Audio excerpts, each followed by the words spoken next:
Hello my dear friends, my name is Dr. Isha Washne और आज हम बात करने वाले हैं टॉपिक postures के बारे में.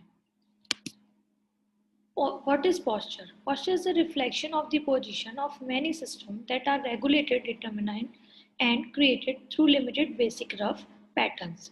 These patterns reflect our ability and inability to breathe, rotate and rest systematically with the left and right hemispheres of our axial structure.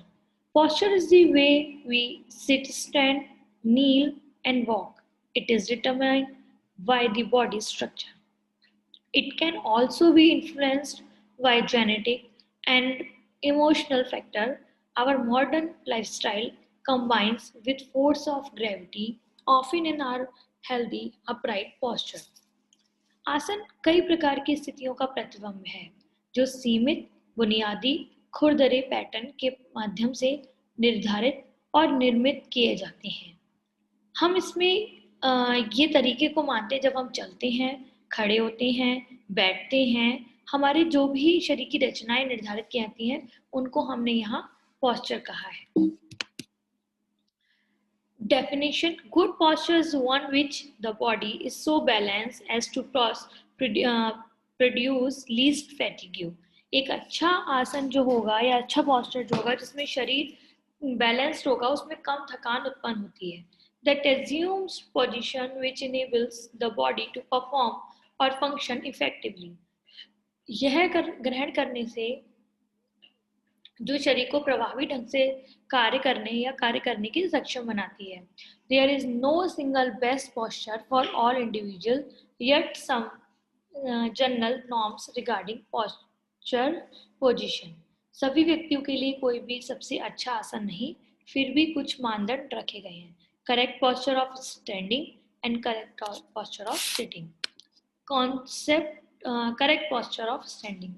A position in which the skeleton is head erect, mechanically most favorable for transmission of body weight.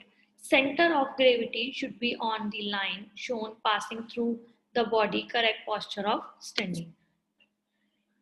A position is for sitting. A position in which the body is seated comfortably on a chair with erect spine. Spine should maintain its natural curve, not to put any stress on the back. Posture should not be forced on collapse with belly bulging out.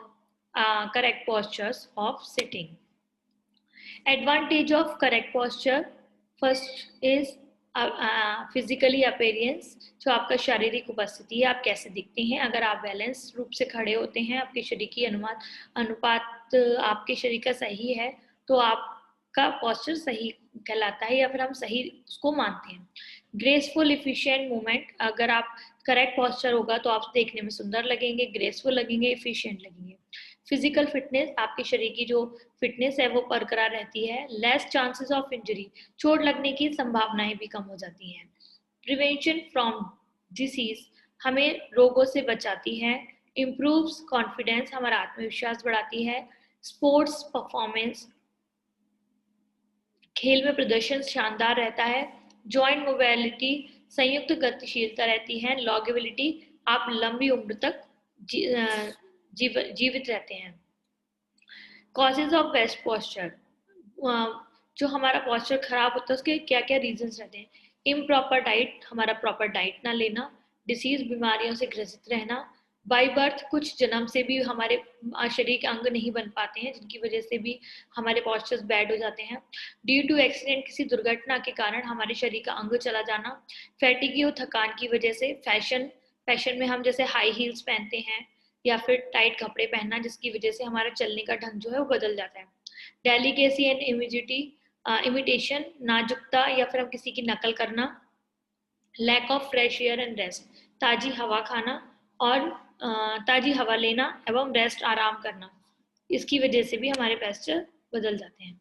Causes of bad posture continue.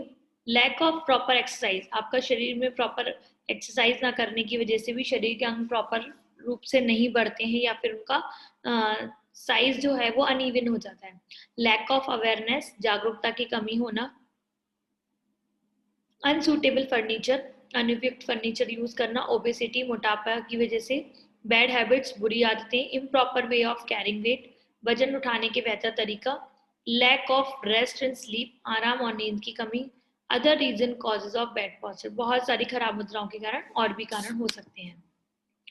Common posture defects, posture deformity related to backbone, अगर हम देखें कि जब हमारी backbone से related जितने भी deformities होती हैं जो हमें दिखती हैं, सबसे पहला कहलाता है काइफोसिस, आगे की ओर झुकना, लॉर्डोसिस जो राउंड लेग में थोड़ा सा बैक जो होता है उठा हुआ होता है, स्कॉलोसिस जो थोड़ा कम झुका हुआ होता है, काइफोसिस एंड लॉर्डोसिस कंबाइंड भी हो सकता है। Related to foot, flat foot होना, नॉकनी होना या बोलैक्स होना, ये सारे जो डिफॉर्मिटीज हैं ये भी आपके बैड पॉस्चर्स में आते हैं। देख सकते हैं आप लॉर्डोसिस, काइफोसिस एंड स्कॉलोसिस के तरीके, किस तरीके से बॉडी में जो आपकी बैक है उसकी वजह से अनइवन हो जाता है। Thank you. ये था आपका पॉस्चर जिसमें हमने बात की what is posture, advantage and type of posture.